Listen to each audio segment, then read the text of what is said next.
This is a production of the Must See TV Broadcast Network, like ShareJoin, and follow us for all the latest updates. Like what you see, then throw those stars and show your support. And don't be shy, subscribe to the Caveman. He won't bite. And if you're watching us right now on YouTube, then you already know what to do. Smash that like and subscribe button. Even one view can prevent one puppy from being shaven. A big fist pump goes to Donna, AI, and Music Mint for the incredible music that is in this episode. All rights belong to Christopher Michael Egerhos, a.k.a. the Caveman. So if he's ready, and if you're ready, then let's kick this show off. Growl, growl. I mean, we are sending out a missing persons report for us. Lights up on the screen, it's time to see. I don't think he'll be found. I don't think he'll ever be found in the playoffs. Exclusive shows and reels, we got. Oh yeah, no doubt. I mean, he can't play in the playoffs. He's too small. Tune into the network, hop on Facebook Live. Riding with the stars in our unique groove. Laughter twists and turns within every move. Must see TV's the place to catch it all. Epic moments, big and small, give us a call.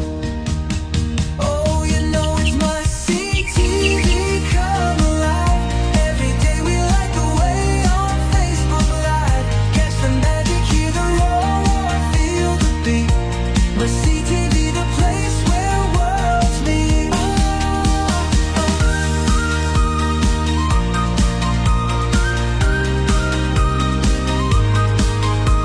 Jump right in, the fun's about to start. Bringing shows and stories straight to your heart. With every post and every share, we're free. Gotta get that fix of must-see TV. Round and round, don't let this moment fade. Together on this ride, the best we've ever made. Get the popcorn ready, it's your time to shine. Must-see TV will keep you feeling fine. Oh, you know it's must-see TV come alive. Every day we light the way on Facebook Live. Catch the magic, hear the roar, feel the beat. Must-see TV, the place where worlds meet. Oh, you know it's must-see TV come alive. Every day we light the way on Facebook Live. Catch the magic, hear the roar, feel the beat. Must-see TV, the place where worlds meet.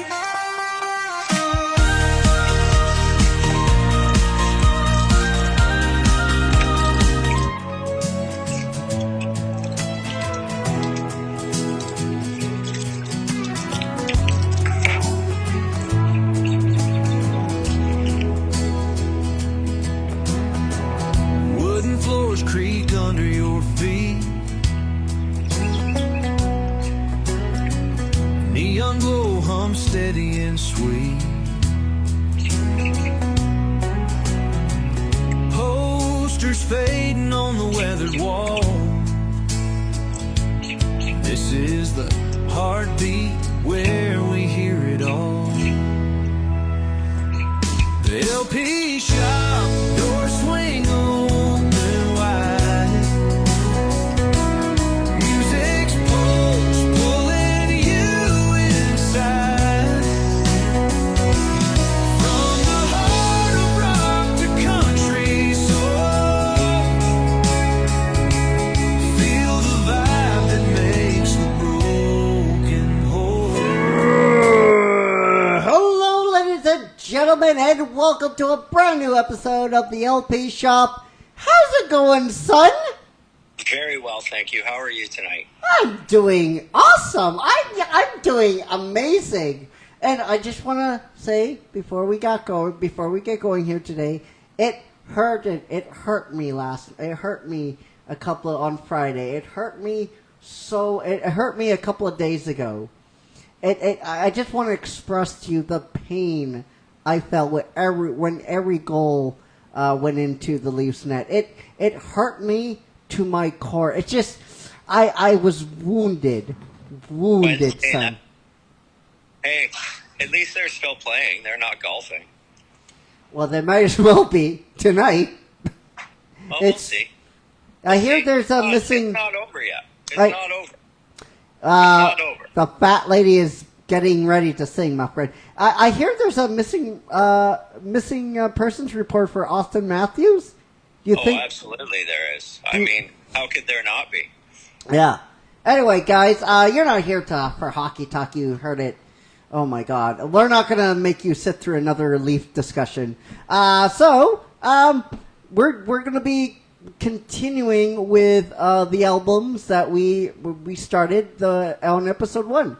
High, right? Sinners Like Me and Golden Diamond Star Halo. Diamond Star Halo. So which album do you want to go to first? Do you want to go to? Let's go with Sinners Like Me, Eric Church. All right. So track 4 is called These Boots. Yeah. Okay. Didn't Nancy Sinatra already do a song with that title? I Yes. think so. Well, it was these boots are made for walking. Yeah. Oh yeah, these boots were made for walking. So this song is shitty. Yes. There's nothing to this. No, I agree. I mean, let's be honest. It's too mellow for a Friday night. This Yeah. is a Friday night. I'm not listening to this on Friday night. Yeah. It's maybe generic. Yeah. I get the premise of the lyric, but it's so bad. And he claims that this song is an anthem to a lot of his fans. When he sings this song, people like put their boots up, which I see it, but it's too mellow to be an anthem. Well, I mean, my last question on this song is they actually listen to this song by choice. Yeah. I mean, it could not end quick enough for me. I was like, oh, wow. Because if you recall from 2 episodes ago, I liked the first 3 songs on this album. Yeah. I did not like this track. I didn't like it whatsoever. No. It was just too mellow. For one, I like an anthem. Like when Eric Church says that, I'm like, you don't know what an anthem sounds like then. Like. Yeah, exactly. So what? Oh, go on. Continue. I mean, just to be fair, I'll give it a 1 to be nice. I give it maybe a 2. Okay. So let's move on to track 5. What I Almost Was. This one starts off cool, but then the wangy twangy shit comes in. Yes, I agree. It felt like Tom Petty, but ended up sounding like Billy Ray Cyrus. Oh, that's exactly what I was thinking of. My achy breaky heart can't handle this stuff. Yeah. I mean, to me, it's like drinking a bottle of Drano. It seems like a good idea at the time, but then the burning sets in, and I want to jump off a bridge. Yeah. Instantly, for me, it's forgettable. I wanted this song to end. It could not end fast enough.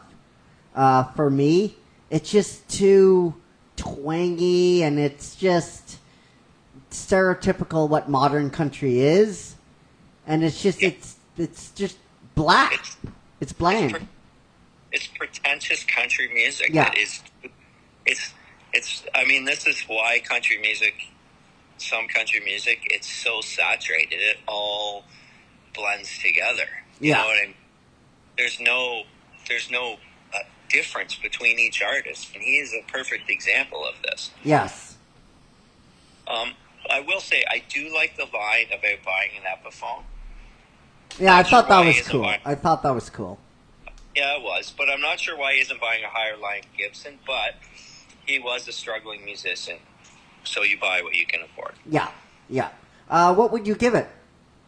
Oh, it's getting a 1 too. As well. It's yeah. I mean, we're being generous here. I'm going to give it a 1 as well. Just because Yeah. I want to be different. 1.2. Why not? 1.2. Okay. All So right. let's go on to track 6 now. The Hard Way. A nice ballad, but a country ballad. Yeah, yeah, I mean, if it's an 80s power ballad, I'd like it more. yeah, It isn't great. It lies in between having potential and being great to complete listener failure. yes, yes. And it falls flat on its face. It makes me want to slit my wrists, honestly. It's for me. It's okay, and that's the best thing I can say. It's average at best, and At not best. very good at most. No. I mean, if I was at a hoedown in Arkansas in a barn, Yeah, maybe it would move me. yeah. What would you give it? I give it a 1.1.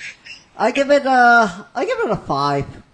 A 5? Okay, well, you liked it more than I did. Well, when I say 5, I mean above average, and it's okay. Yeah. That's an okay rating. Yeah, no, that's an okay rating. So you didn't mind it. You didn't dislike it as much as I did. No. But I mean, I can't say anything wrong with what you were saying. It's just, like I said, it's average it's- at best, and There's nothing, yeah. Go on. which is fine. Yeah. I mean, each to their own. Right. But sure like when I give something a 5, it's like me saying it's okay, but I'm not listening to this probably more than once. Yeah, exactly. Exactly, right? Right. So let's move on to Diamond Star Halos now, and track All right. 4. Track 4, This Guitar. Of course, anything that's entitled This Guitar, the guitar tone on the intro is fantastic. It's a duet with Alison Krauss, which I find very odd for Def Leppard to be branching out with Alison Krauss, Yes. but it's cool. This isn't what I would come to expect No. from Def Leppard, Yeah. but I didn't. I thought it was. Oh, I'll let you continue. Sorry. No, but I like the feel and the vibe. The voices work very well together, I will add.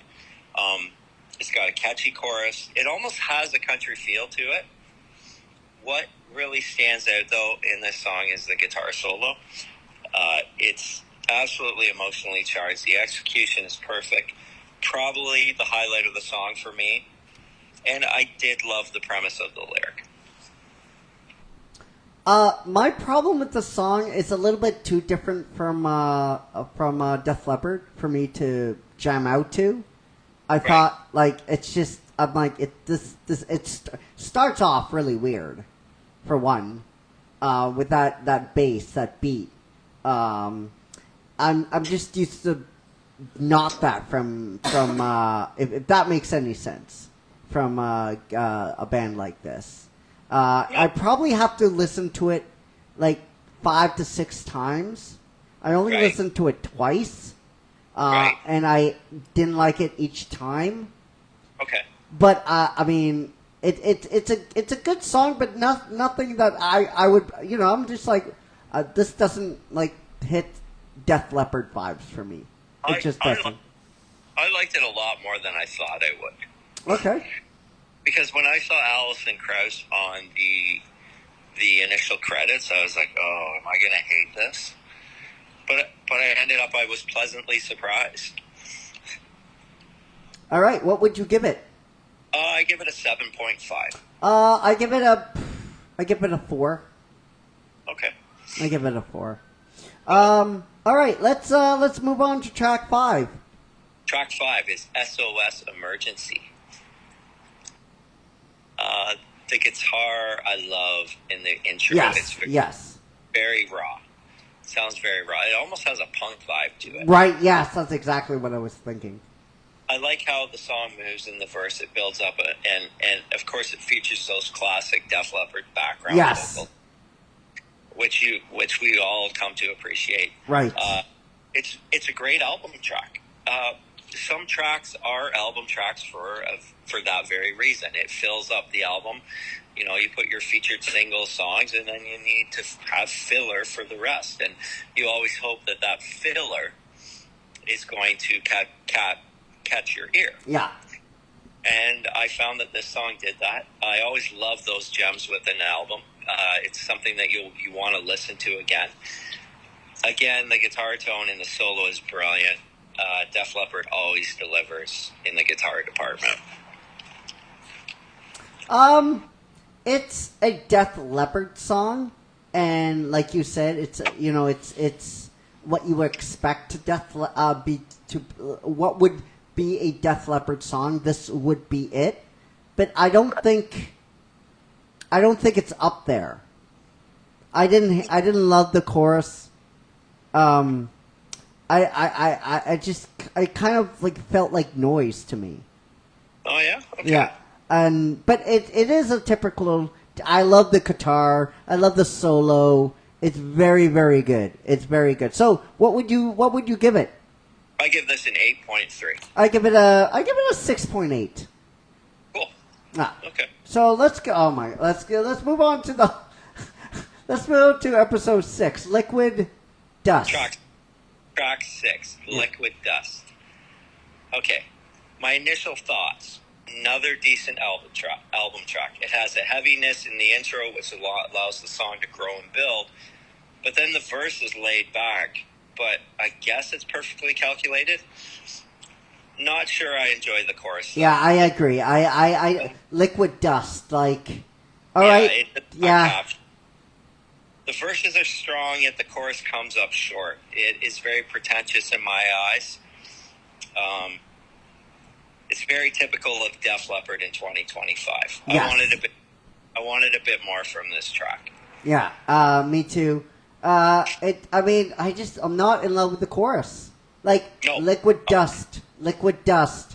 I'm like, Yeah, I'm curious to know what the analogy behind that is. I mean, is it something metaphoric? I'd be curious to know what that exactly means. yeah. I agree with you. There's nothing a lot I can add here. Just on the chorus alone, it's not. Yes, it is a stereotypical Def Leppard song, but when I compare it to SOS, it's not even on that level. Yeah, I'm surprised. Like, this to me seems like a song that would be like when they re-release the album in 20 years and they do the demos, and you see that they've reworked it and they've Right. changed and put a better chorus on it because Liquid Dust just didn't cut it. Yeah. So what would you give it? I still give it a 6.2. I give it a 5. A five. 5.6. Yeah, 5.6. Yeah, cool. All right, awesome. Let's move now to High. Keith Urban. High. Yeah. Track 4. Very typical Keith Urban song. Yeah. It moved well. Vocally is what you expect from him. Great chorus, catchy, and sing along. Love the tone of the guitar. And Yeah, the me chorus. too. Yeah, I thought it was really, really good. I'm like, yeah, this is Keith Urban at Keith Urban, who he is. Like, I love the lyrical content. The chorus is great. It has, like, you can tap your toes to it.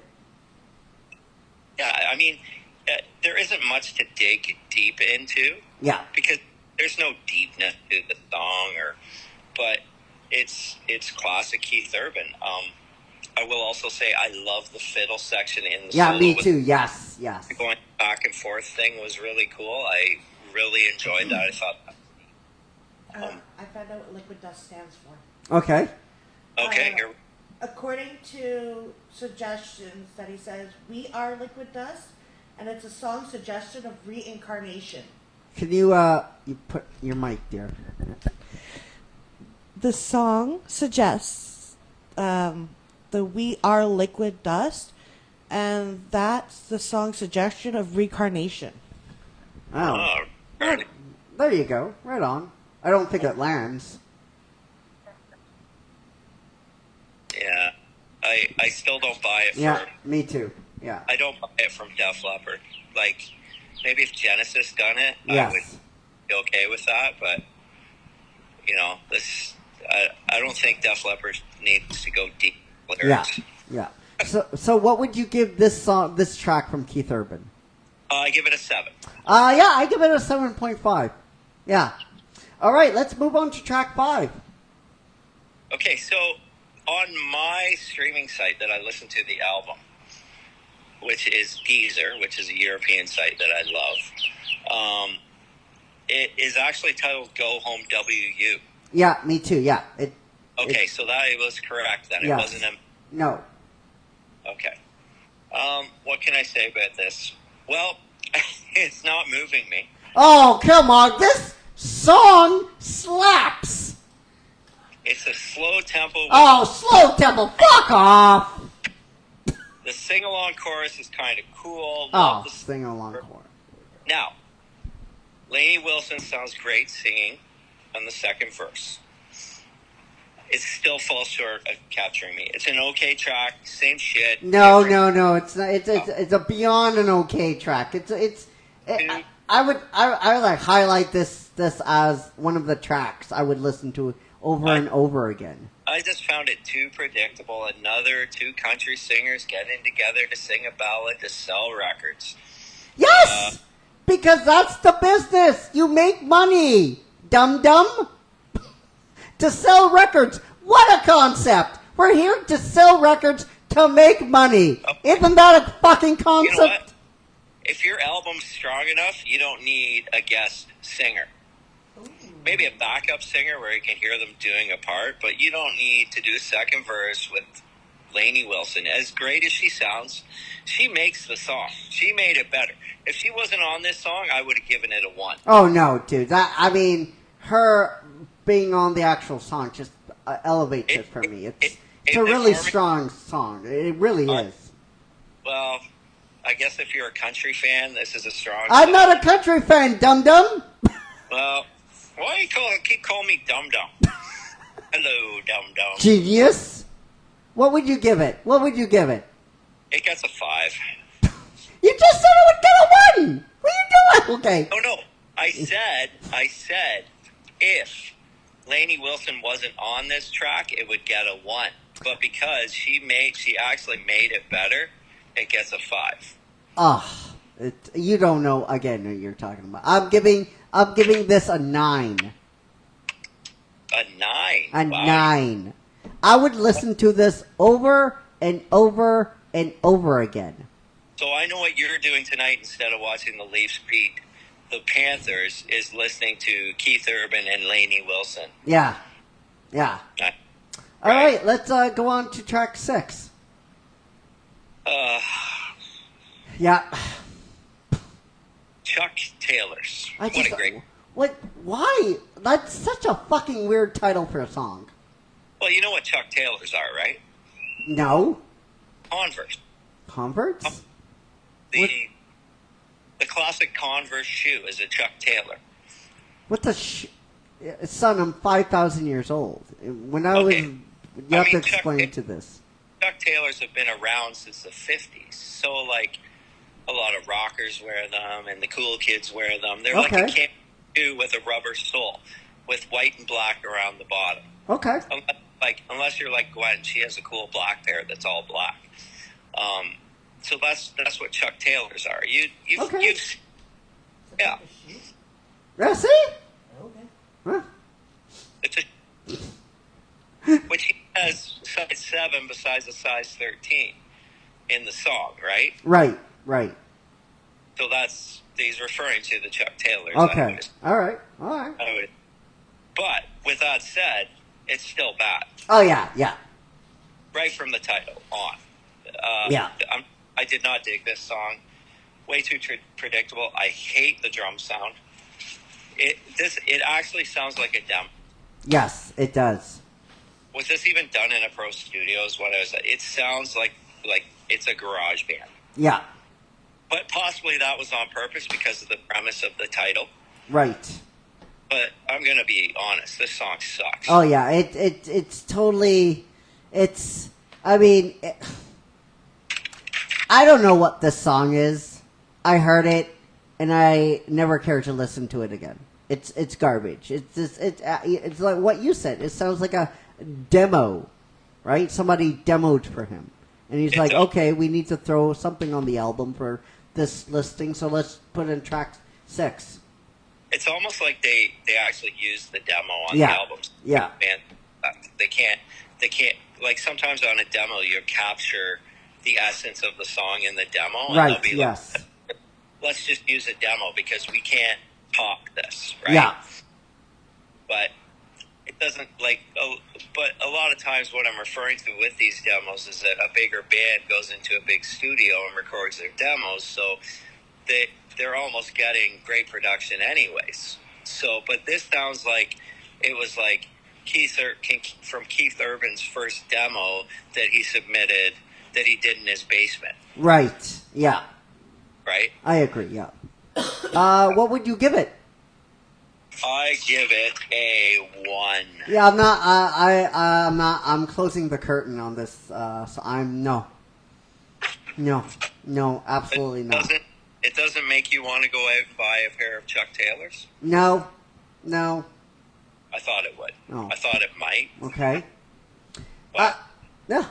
So we want to know what you guys thought of this, all the songs we talked about on this episode. And before we get out of here, we have to do Caveman Growl. So Sparkles, let's do it.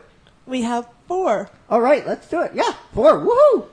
Roberto Zapata. Roberto Zapata! Zapata! Zapata! Sounds like a surprise, like when you're surprised. Zapata!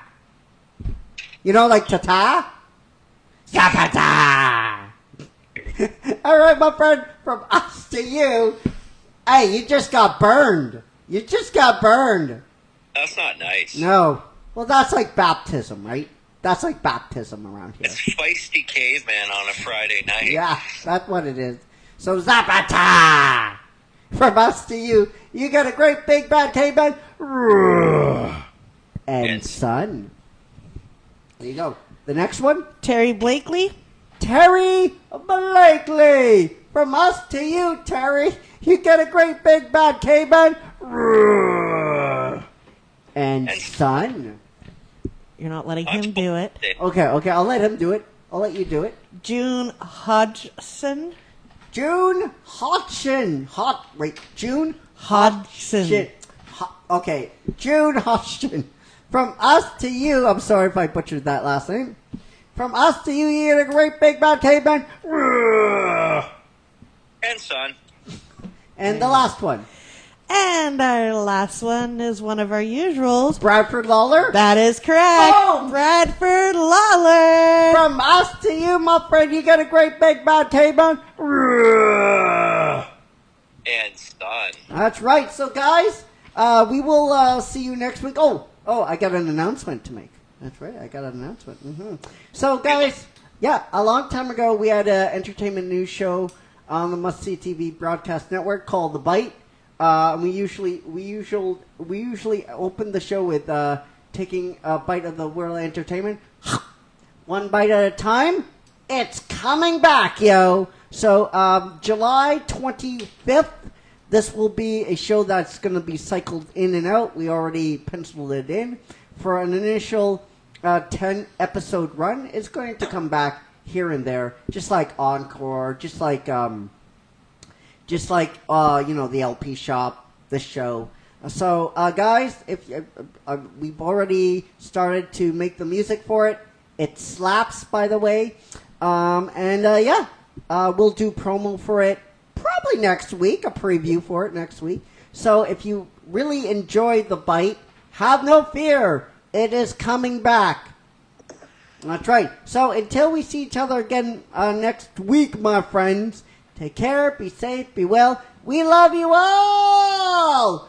25,000 plus. And may the donut be with you.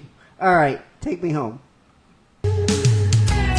Stacks of vinyl like stories untold. Every group